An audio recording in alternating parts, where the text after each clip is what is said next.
जय श्रीमन नारायण। ए पर जे टिप्पणी हम करे जा रहल बा रामानुजदास श्रीमान गट्टू वेणुगोपाल स्वामी जी के द्वारा दिहल गयल बा। अध्याय 18 मोक्ष संन्यास योग श्लोक 74। इत्यहं वासुदेवस्य पार्थस्य च महात्मनः संवादम् इमम् अश्रौषम् अद्भुतं रोमहर्षणम्। ओम।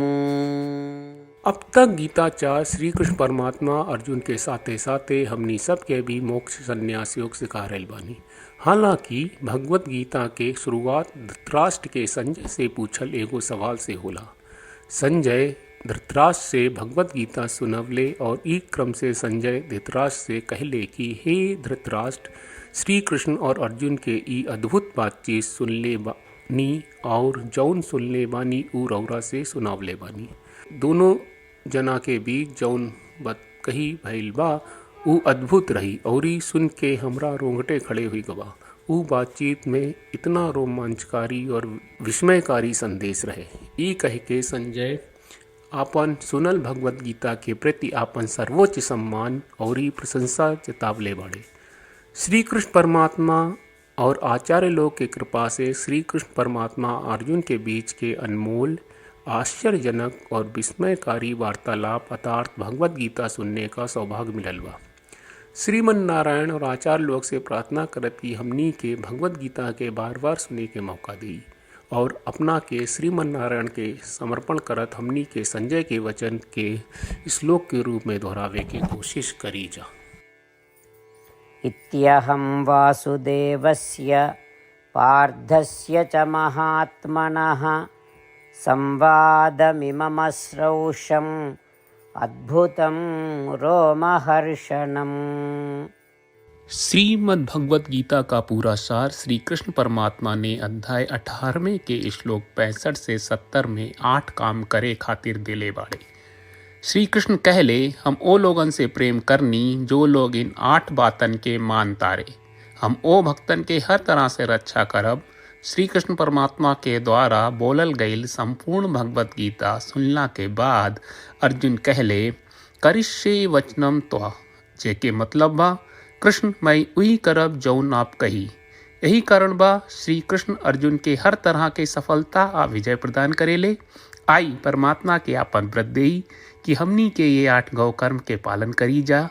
ई वचन परमात्मा के देवे से बड़न कौनो पूजा तपस्या यज्ञ नहीं।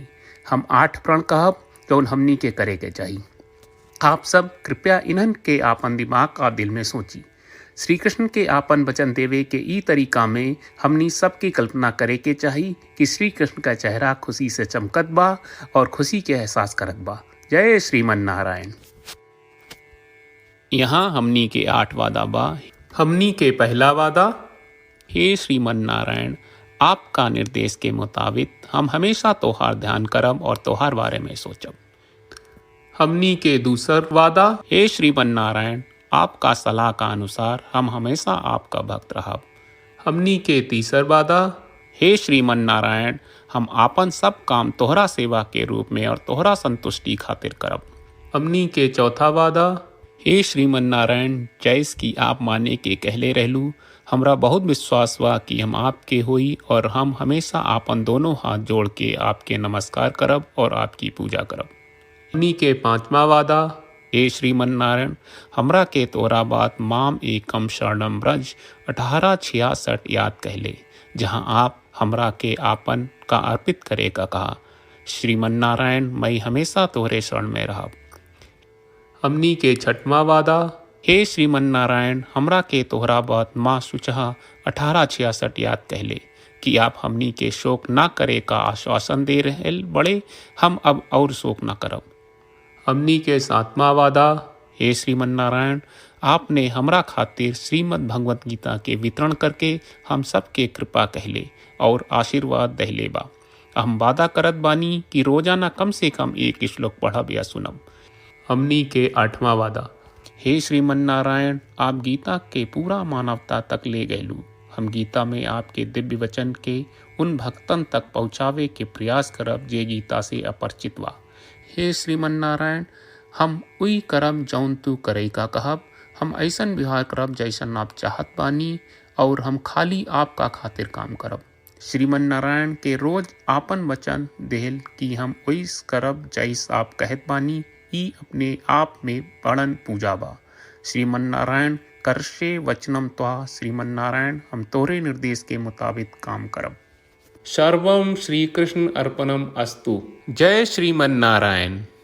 इत्यहं वासुदेवस्य पार्थस्य च महात्मनः संवादम् इमम् अश्रौषम् अद्भुतं रोमहर्षणम्। ॐ